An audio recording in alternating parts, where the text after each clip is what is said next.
Welcome to the Business Legends Podcast. Oh, no, start over. You're way too down. I know it's raining, but hype up. I'm super dreary and drowsy today, Fred. You were like, rainy and nasty. Business Legends Podcast. Welcome to the Business Legends Podcast. Okay, it's enough. Should we do this all over again, or just keep it rolling? Keep it rolling. Stupid. All right. Welcome to the Business Legends Podcast, where we interview. You got it. Got it. Should we? Keep going. We just keep going with it? Keep rolling. Fair enough. Welcome to Business Legends Podcast, where we interview business leaders, entrepreneurs, so that you can learn from their mistakes, pump up your own inspiration, and grow your bottom line. I'm the host of the show, Reece, along with my co-host, CEO of Business Marketing Solutions Group, Christian Webb. Say hello. CrossFit. Today, we are the Business Legends. It's just us. Yeah. I need an adult. Today our topic is converting your leads, which is something that we just run into back and forth, left and right, up and down, and forever and always, man. It's one thing to get somebody's interest, to encapsulate them to your brand or pique their interest, but it's another thing entirely to get them to invest in your brand, to purchase your service, or to hear you out on what you have to offer.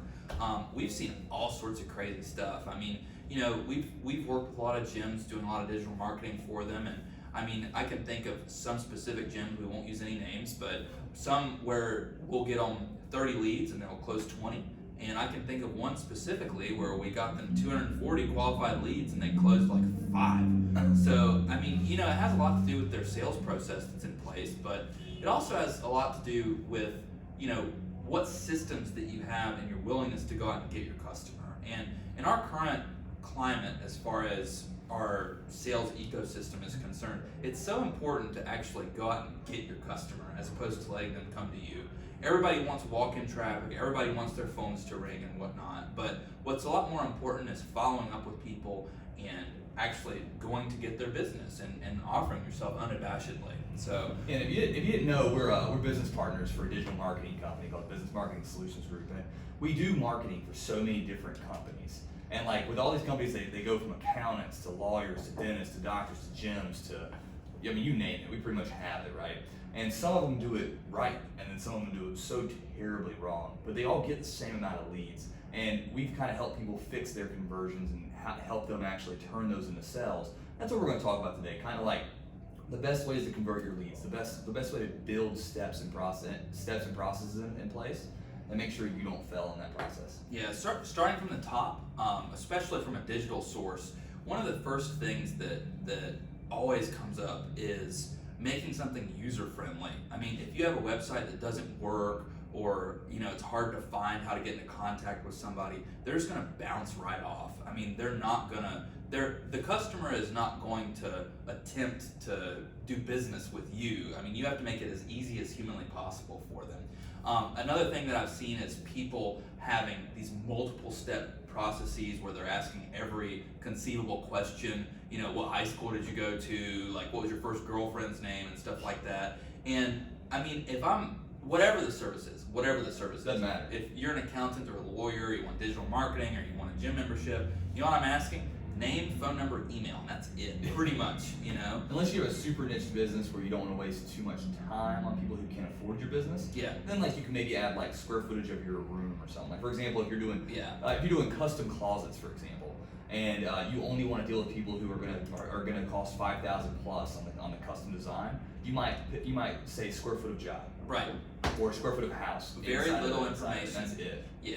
I think a lot about the people that just have these enormous forms to fill in, and it makes it easier for the sales process, because then all of a sudden, like, I have 100% of the information, but I'm also getting a 30th of the amount of leads that I would otherwise. Just think about it simply. Like literally, as a consumer right now, say you're getting online to buy something. Say you want to get a new accounting software. You get online to buy it, and you click the ad. You go to the landing page of the website, and you see a form that just says name, number, email, business, or name, number, email, best time to call you. Right. You're gonna fill that out. But if they go name, number, business, your EIN number. I've even seen driver's license number on things that you're just not gonna get the swings. Yeah, like dude, if I'm offering you accounting services, like I don't need your driver's license number. Like, I could literally throw 200 leads to, Yeah. to a page with that big of a form and, Yeah. and a page with not that big of a form. Mhm. It would probably have a 30 to 40% difference in conversion rate. Absolutely. One of the other things that we've dealt with is things like events. You know, if you're selling tickets to something, make it as easy as possible for people to purchase a ticket. Make it as seamless, make it as nice and organized as possible. Don't give them any erroneous, crazy links or something like that. I mean, you have to make it as easy as possible for the consumer in order to convert the lead. So let's say somebody gives you name, phone number, email, best time to call, or state they live in, or one other piece of information or something like that. What do you think is a reasonable amount of time that it should take to get in touch with them? Well, I'm a little biased. I say you should call them Immediately, yeah. Like, I mean, because if they're on Google searching and if they're actually it's like in demand right that second. Yep. You're not the only person to click it on. Nope. So if you don't call them immediately, you're either gonna lose them to somebody who did, or you're gonna lose them to somebody who they saw a cheaper price online that wasn't on your page. Yep. Et cetera, et cetera. You just literally, as soon as you get the lead, ring. Yeah. I mean, That's it. as soon as it comes in, you have to be monitoring and looking out for that stuff. And people are saying like 24 hours, 48 hours. Sure, that's in a perfect world. That'd be great, so we don't all get swamped. But that's a reasonable amount of time, but that doesn't mean you're gonna get the business. Yeah. If it's not. I mean, the more time that goes by, the more time somebody has to spend on a website to get in touch with you, or the more time it takes for you to get in contact with the person that fills in the form, the less likely they are to convert. The more time they have to shop. Actually, the best sales process I've been a part of lately online was I had bought a software, or I guess we bought a software about a month ago, and I got online and I was just literally filling in the subscribe button because they made you fill it in to actually look at their prices. And so I filled it in, and as soon as I hit enter, I went to look at the first selection of prices, and I got a phone call. Mm-hmm. And they were like, "Hey, I know you're looking at our prices right now. I'd like to walk you through them so that you can better understand our systems." Yep. And I was like, "Okay." Yeah. And now we have their software. I was gonna say, now we have the software. And they wouldn't have. I'm a shopper, man. I would have brought up 4 or 5 of the softwares, and I would have figured out which one's the best. If you had the time to. Yeah. I would have tried. Yeah, it's a lot more difficult, even in our electronic world. It's a lot more difficult to be rude with a person or to deny their service when they're talking to you, as opposed to answering an email in a snooty way or something. Yeah. It's so important to have that personability feature to it and talk to an actual human being and actually hear their voice and know that they're a real person on the other end of the line and develop that rapport. We talk about that in the sales process a lot, where you can't develop a rapport online. No matter how good your stuff looks, no matter how great your testimonial videos are, you still have to use your voice and talk to people and use your words. Yeah, absolutely. So another thing about online leads, and when you get them, don't waste them. Like if you're just paying to get leads, for example, some people get 250 leads a month from us. Some people get 20 leads. It depends on what you do and what your ROI on that is, what makes sense. Sure. But like, for example, the people who are getting 200 leads a month from us, like if you're going 200 leads for a year, now we have, what is that, like 212, 2,400 leads. 2,400 leads a year, right? And if you're only just calling those people, you're wasting your money. Yeah. Like, why would you not call them, text them, Yep. email them, set them up in an automatic nurture campaign? Because Yeah. if they don't sell, they can be in a nurture campaign so they can buy later. Yeah. Like, you should be using that lead for all it's worth. There's something tremendous to be said for, at least something that I've encountered from different people that I've talked to, is people think that email marketing is dead because, like, if you look at my real We have some email, customers that would say that's not true. Whoa, no doubt about it. I mean, we can think about some of our e-commerce campaigns that have been worth over $20,000 for virtually zero entry outside of the cost of the platform itself. But the thing that's interesting, man, is that even though, like, my real email, I have like 0 unread emails, unless I've gotten some in the course of this podcast. Whereas my junk email, I mean, admittedly, I do have like 80,000 unread emails or something stupid like that. But you know what? Some of that stuff still works for me. I mean, I buy Highly clothing, which and I still browse through and I look at the subjects. Yeah. And just the other day, I saw a Highly offer for buy one, get one free or something. Yeah. And I ended up spending like $120 on a hoodie, which ended up being 2 hoodies. No regrets, But not everybody puts their junk email down when they're looking for something. 'Cause usually when you find something you like, you put your email down. It's usually like your next best email. Like, I'm not going to give you my christianbusinessmarketingsolutions.com email, for Right. sure.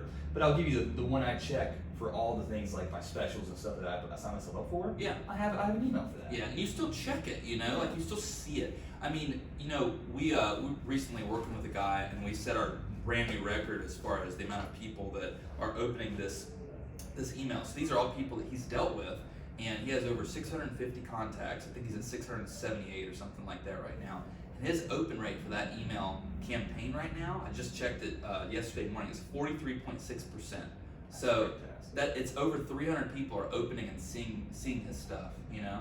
And so if you don't understand what a nurture campaign is, just not get into the complicated side of it. Think of it like after you get a lead, you're then gonna hug them for like 7 or 8 emails. You're gonna send them use cases. You're gonna send them testimonials. You're gonna send them specials on products. You're gonna send them invitations to free consultations. Like ways that you're gonna like kind of success stories. Yeah, you kind of tie your brand around them in a non-selling way. And that's the I mean, without talking to them in person, that's the best way to be genuine, like actually show them what happens in your community. Yeah. And then when they see it, they're like, okay, maybe this isn't just junk and I want to be a part of it. Mm-hmm. Then they finally, on the 7th email, they click a link that takes them to a landing page for them to sign up for their free consultation. And then instead of saying you only had a 20% conversion rate on the front end, now you're catching people through this nurture campaign, changing that from 20 to 40. And then if you would have sent video messages and all this other stuff instead of just calling, you probably have a way higher conversion. Absolutely.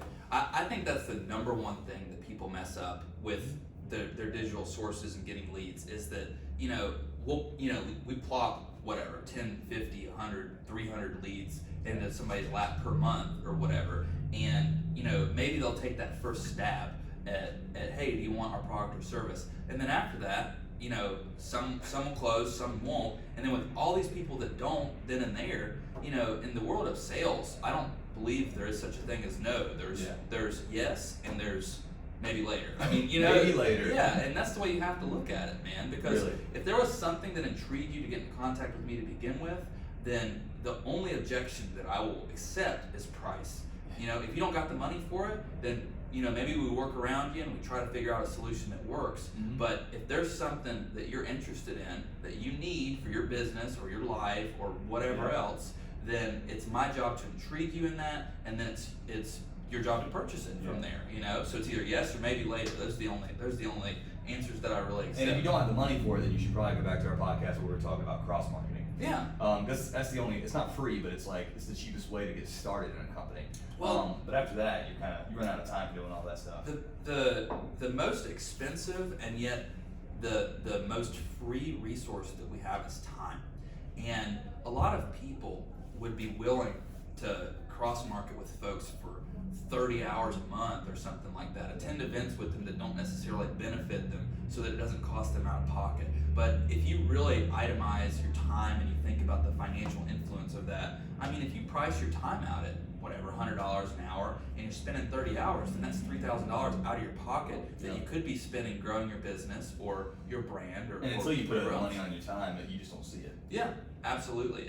It's kind of an interesting way to look at things, but of course, a lot of people are more interested in investing time than they are investing their money. So it's true. It's kind of an interesting thing. You'd be surprised at how many customers we have that we find that they have like 11,000 emails that they've never done anything with. So if you're that person with 11,000 emails, you've never done anything with it, talk to us. Look in the mirror. Yeah.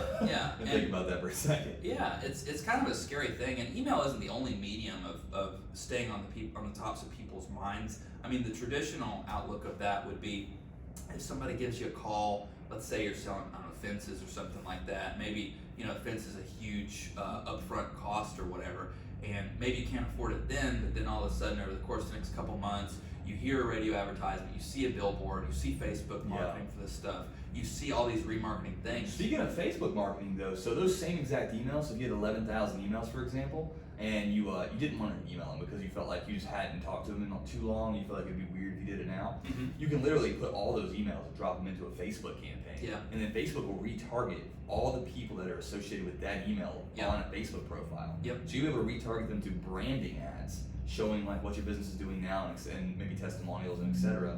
So people who used to look for your business, like what you had, they wanted a while back, and then they never got it. Yeah, Facebook is scary and it's awesome at the same time. I mean, you can take those emails and target the people with those emails, and just through our consumerism, through the different types of things, like I said, I buy high-elite clothing, I wear, weird funny shoes or whatever, just through that and through the fact that I have a shoe fetish or something like that, I'm constantly remarketed to. I'm constantly remarketed to by brands that I've never seen before, that I've never experienced, touched, or felt. And eventually I usually end up getting them, man. I mean, it just is the way that it is. Facebook is a phenomenal tool, and you have to use it correctly, on the back end. So you have the front end of people reaching out to you, you have the leads in front of you, and then they say yes or maybe later. You get the back end of nurturing them, hugging them through emails, through Facebook campaigning, just getting your brand visibly in front of them. What do you think, Christian, people kind of mess up in that process? So from the perfect sales perspective, get lead, take them through consultation/process, sell or don't sell, and then you have whatever forms of nurturing that happens. There's pieces of each one of these puzzles that you can talk about and improve. Yeah. Personally, I think more than anything else, they mess up that back end. They mess up that nurture, the people that they didn't sell the first time, because for some reason people don't want to keep trying and keep presenting the same stuff. I would agree with the same thing. So it's not that they're messing up the back end stuff. They usually just don't even have back end stuff in place. Yeah. Period. Mm-hmm. But the stuff they're doing and messing up, I see the most is follow up. Yeah. And it's just like, you have to follow up with leads. Like, if somebody called you and said, hey, this is just a silly example, but like, say I'm calling and I want solar panels, and then I don't buy, I still want solar panels. Yeah, it's not that I don't want them; it's that maybe I want them later. Yeah, or like maybe I can just afford you them right told now. me $7,000, and I was like, Right. I can't afford that right well, now. solar panels would be a little bit. Yeah. Quite I got a promotion more. at work. Guess what, man? I still want solar panels. Yeah. So why would you not follow up with me? Especially if I said, I'm gonna get these next year. Yeah. Put me on the calendar for next year, then throw me in a nurture campaign and call me next year. Yeah, put it in the calendar. People's follow-up processes are terrible about that stuff. I know a guy in a networking group that I'm with. He's an awesome dude. He does insurance, and I won't say his name because of what I'm about to say. He's a great person. I love him to death, and I'll actually send him this podcast directly. But his company does not allow him to have a customer resource management software. So he's literally like the best insurance agents in his company are literally like taking, they have, I don't even know how to explain it, but they have like the index cards, and they'll I swear to God this is true, they have like index cards with months. I mean, it's like the way that we used to keep calendars back in like 1984, and they have like months, and then they'll take like the Reece card and they'll put it in like the February 2020 month in their, and I swear to God this is true, in their thing. In the Rolodex? Yeah, is that what it's called? I think it's called Rolodex. I don't even know, dude. I don't know how to spell Rolodex, dude. But it's like, why do you not use technology to your advantage in that situation? And God forbid the human error on that too. It's got to be terrible. It's gotta be awful. Like there's no way that you could convince me in a million years that keeping like an index card calendar, like weird slot option Rolodex is I gonna also be. think some of these companies are cheating that somehow, because I get marketing on social media from like targeted marketing. Yep. From large companies that do finance. Mhm. So I'm like, I wonder how they're cheating that, because obviously they got me somewhere in a CRM. Yeah, they have to. I mean, I don't know. Maybe they got your information from something, but I mean, whether we realize it or not, we have so much of our personal information out on the internet. I mean, Absolutely. when we're liking things on Facebook, I mean, I get remarketed too about Carolina Panthers stuff all the time. I mean, and obviously, I mean, I'm clicking, I'm reading on Carolina Panthers stuff, and pretty much any like Charlotte-based sports. My favorite example was, you don't, with your personal Facebook, you don't really, I don't know, like alter or change like any of your self-information. But does your Facebook say that you're married? Because you've been married for a year. Does it even say you're married yet? It does now. It does now. Okay, when did you change that though? Just like last month. Like a month, yeah, and you've been married for over a year. So my favorite example, which it always sticks out in my mind, is that like you didn't change that stuff. Like it didn't matter. Like I mean, Kayla knows you're married to her, Yeah. but at least I hope, whatever. But my favorite example is that you never.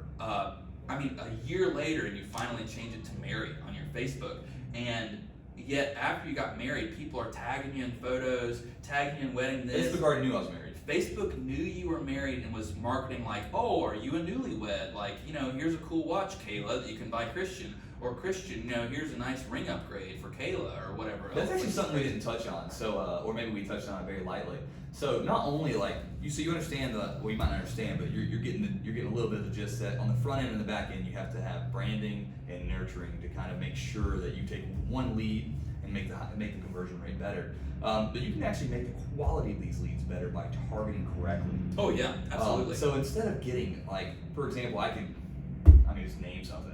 Well, I was gonna say use the marriage example. I mean, I'm single and have been for a while. Like if you're putting wedding dresses towards me, I'll laugh and then say that you're remarketing. Yeah, I hate to say it, but like a divorce attorney, right? Yeah. So for example, if I just put that out to everybody, yep, that wouldn't be that successful. But if I put it out to all married couples that have been married 1, 7, and 15 years, which is supposed to be the itchy years, right? On statistics, that would be your best niche. And there's probably just in Charlotte alone, there's probably 70,000 people in that range. Easily. So it's that's an easy net to throw marketing at if you didn't want to waste your money. Mm-hmm. Now you can, just for branding purposes, throw broad, but instead of getting 150 leads a month for a divorce attorney, you get them 20 leads, but they're all super prime. Yep. And they're they all need an attorney right now. It becomes that question of would you rather have 1,000 leads or 100 qualified leads? And for me, I'm taking the 100 qualified, and I'll tell you why. Even if we're closing the same amount, even if that's so much manpower. It's manpower, and again, it's back to that resource which is free but the most expensive, which is time. Yep. If I have 100 qualified leads, I have a greater chance of closing those leads than sifting through 2,000 unqualified people. And I'm not going to sift through 2,000. So what I'll do is hire a person. Yeah, hire. So it's I'm taking unqualified leads just to have to hire somebody, which makes it less profitable for me anyway. Absolutely. So converting digital leads, let's talk about it A to Z. So on the front end, which is the customer facing, we have to create a presence, a copy, a situation that entices somebody to be interested in a brand enough to reach out. Yeah. Obviously it's different when you get a referral and you're sourcing your own leads and your own closing and whatever, but we have to entice the people, whether it's through ads, whether it's through strategy, or whether it's through simplicity of website, design, whatever. We entice them, take them through the process. So the process becomes the consultation, seminar, and these are for services. For products, it would be displaying the product. Yeah. I mean, as crazy as it is to say, whenever you see clothing, for example, they're always hiring hot models to represent that product. Taking them through that process, they're taking professional photos. Could you imagine if you landed, I keep using highly, could you imagine if you landed on a Tommy Hilfiger or, I don't know, Levi's or something like that, and they had blurry images? It wouldn't convert. There's no way. Yeah. There's no way. Or it was on a bad website. On a bad website, or better yet, because sometimes I see this with amateurized websites, when maybe the photo is done very well, but what if it cuts off half the body or something like that? Well, the website doesn't fill up your entire laptop. Yeah, or it has a bunch of weird white space and whatever. Or maybe better yet, another thing, that's a huge topic, we could do an entire podcast on this, but how about mobile optimization? I'm telling you, I could take one of the hottest brands for yoga pants. I could take Lululemon. Yep. Put it on a bad website that doesn't optimize, and I wouldn't sell a single one. You wouldn't sell nothing. Because everybody would be scared to put their card on there. Yeah. They just wouldn't. They would be like, "What? Why is this not? It doesn't look like a reputable company." You wouldn't have the trust. You wouldn't have the security. You just wouldn't. Yeah, and I mean, you have to represent yourself professionally. And that's why if you look at Lululemon's website, it's actually beautiful. It's beautiful. It's probably one of the best, if not the best, apparel website. I wear their yoga pants all the time. There you go, right on. Little too tight, but whatever it is, what it is. So you take them through the process, whether it's a product or service, whatever it takes to display these people. If they purchase, you're still capturing their email, you're still capturing their information so that you can remarket towards them. And if they don't, I mean, it's just as simple. Sometimes I get the question, or sometimes people will ask me, "Oh, I don't want to bother that person. I don't want this person to, I don't want to see their emails or something like that." I've never been irritated by an email. Make it easy on me. Listen, Yeah. I am a busy human being. Yeah. If you haven't noticed, we do a podcast and we both run a successful business. Mhm. So literally, I want stuff. I just looked online for a business jacket the other day. I didn't buy it because my card wasn't in front of me. Yep. And I haven't bought it because I haven't even thought about it until right now. Yep. Yeah. Please send me a notification. Yeah. But I would have clicked it and purchased it. Say, hey doofus, you forgot to. Yeah, You know. you left this in the cart, by the way. Yeah. Here it is for Thank you, appreciate it. Purchase. Yeah. Maybe you entice the person. You say, hey, you forgot this. Here's a little nudge, a little 10% off, 10% off for free lip being our balm, or a first- free, little for being the first keychain or customer something. with us or something. Or whatever. Yeah. Don't think about it as an irritation. Now, if you were sending a whole bunch of notifications out to people who have never been on your website, never interacted with your brand, Yeah. that might be a little annoying. Yeah. But that's not how you're supposed to do it. You're supposed to brand, interact, then remarket. Another example of that is, oh my God, I can't remember what fitness center it was, but I've been a part of like so many different gyms in my life, but I remember they had an email remarketing to where they would, you'd go in and at the time I was shopping gyms, and that's a situation where weirdly I think I'm not alone in the sense that I would probably, no matter how much I liked the first place I went to, I'd probably go to 2 or 3. Yeah. I think most people would, just to kind of see the difference in the way they're laid out, and the way they smell, and the way the way they have their classes and their equipment and whatever. But anyway, I'll never forget, I went to this gym, and within 7 days, I'm not even joking, like 30 emails from them. See that? Don't do that. Yeah, and I mean, it was ridiculous. And just that experience alone was enough to where I said, dude, like desperate much? Like Never going back. Like never, And the thing, I'll never forget this, because the thing that irritated me, which is actually illegal, but the thing that irritated me worse than anything about that subject was that I clicked unsubscribe around about 5. And so I guess they were doing some, I don't know, ghost emails and platforms or whatever, but I kept getting emails or whatever, and then it became my junk So we email. know what it's supposed to be is like, in 30 days you should maybe get 3. Maybe. 3 or 4 once a week, something like that. Yeah, and they need to be not salesy, and I bet all those were like, buy now, Yeah. save $10. Save $10, free enrollment. Oh, look at what this. Actually, in hindsight, it was. I just specifically remember this because it was such a bad example, but it actually had the same email sent several times too. You know, and the thing that's funny about that is that that's not going to convert anything either. Oh, I've already read that. Thanks, I've already read that, and also I've already read that. And by the way, I've already read that too. You know what I'm saying? You're not getting anywhere with that stuff. So you take them through the process. You gather their information however that we can. We use different platforms. Email's a big one. Facebook's a big one. We use those tools to remarket towards people that didn't close the first time that we discussed them. One piece that I think we haven't touched on that's really important, we touched on it very little, was actually following up with those people. And it's one thing to have the technology in place, but you have to use your manpower for that.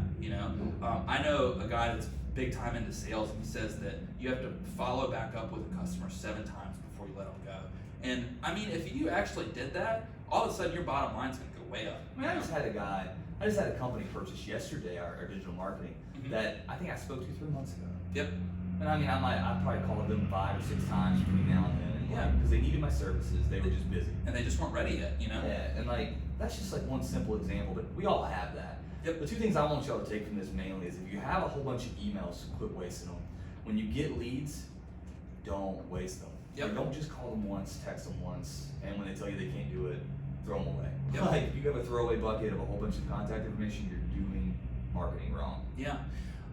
My biggest takeaway from this entire conversation, which is something that I've worked very, very diligently on setting up for us and for our company and everything else, is putting a system in place. A system where, you get your lead, however you get your lead, you talk to them, they sell or they don't, or they buy or they don't, excuse me, and then you set up a system to where if they don't, then all of a sudden, we have a system in place to where we're going to maintain on the top of their minds, and you can also use it as a way to put out some feel good. Here's a person that had a failing business and they did this, that, or the other, and it's not to give ourselves a pat on the back; it's to congratulate that business because we're happy for the other business And to help people understand that not everything's a scam. Right. Like, don't be afraid to invest in your company. Like every couple customers that we have success with, we usually, like, say we get like 20 successful stories, we'll try to invest into one good testimonial. Yep. And we do that every time, like, just so we can continue to have them. And we have 4 really good testimonial videos now in 4 different industries. And we're trying to get 1 per industry. Yep. It takes a little time because it's a lot of investment and time and money. But it's good because it shows your consumer that it's not a scam. People do get results from this product. Yeah. People do enjoy using you on a daily basis. Mm-hmm. And that's not, I mean, not all of us can do that, right? But most of us can. Yeah, most of us can take the time to it. And, we had ours professionally done by David Woodruff from Genesis Film. Oh, thanks. Holla, David's the man. Give him a little shout out. But they don't necessarily need to be professionally done. They're way better when they're professionally done. I mean, the production value that David put up for us is a billion times Yeah, better. if you're in Charlotte, I'll introduce you to David Woodruff. He's really David good. Woodruff, Genesis Film. Check out his work on our website, Business Marketing Solutions Group. It's in the testimonials tab. Mm-hmm. Yep, good dude. And By the way, he's paying us for this plug. I wish.